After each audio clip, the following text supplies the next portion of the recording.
Dans le même registre de la récente déclaration de Bahouri sur RFI, préconisant un glissement du calendrier de la transition, la scène politique guinéenne est secouée par des remous au cours de cette conférence de presse tendue. Les membres de la convergence des acteurs sociopolitiques ont critiqué le Premier ministre Amadou Ouriba pour son implication dans cette controverse. Alpha Ibrahima Ba et Bangali Ansani, explication.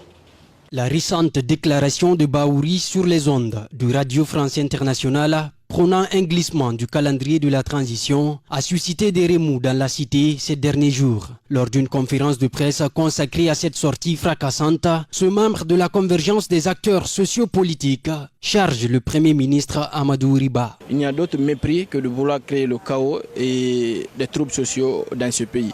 Et parce que certainement il pourrait y avoir un autre agenda. D'autant plus que le chef de l'État, le général Mamadi Doumbouya, a plusieurs fois martelé qu'il ne fera pas un seul jour de plus au palais Mohamed V. Pour nous, toutes les déclarations de tous responsables, de tous membres du gouvernement, y compris le Premier ministre, devaient s'atteler simplement à une sorte de proportionnalité liée au discours du chef de l'État.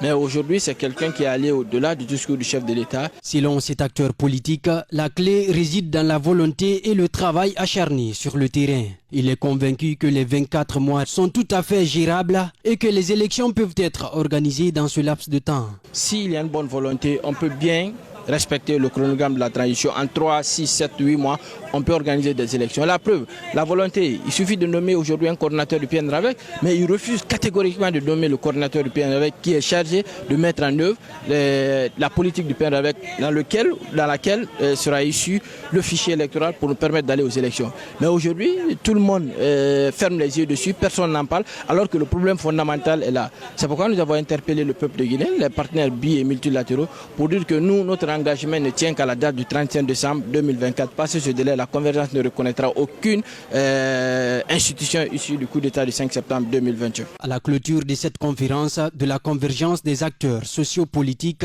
engagés dans le cadre du dialogue, Honorable Oye Biavougui révèle la prochaine étape visant à faire respecter le calendrier de la transition. Des consultations vont commencer dès demain. Nous allons essayer de toucher les religieux pour qu'ils soient témoins de nos différentes démarches, de nos différentes revendications. Nous allons toucher également les partenaires bi et multilatéraux. Naturellement, les facilitatrices aussi seront interpellées. Et en dehors, il n'est pas exclu que nous puissions avoir une sorte d'union sacrée avec tous les acteurs sociopolitiques du pays, à la fois engagés dans le cadre du dialogue ou qui ne sont pas dans le cadre du dialogue, pour que nous puissions vraiment faire barrage à cette volonté manifeste du Premier ministre par rapport au glissement du chronogramme de la transition. Alors que le pays avance vers l'organisation d'élections d'ici décembre 2024, il est essentiel que tous les acteurs restent mobilisés et unis dans leur objectif commun de faire respecter la transition démocratique.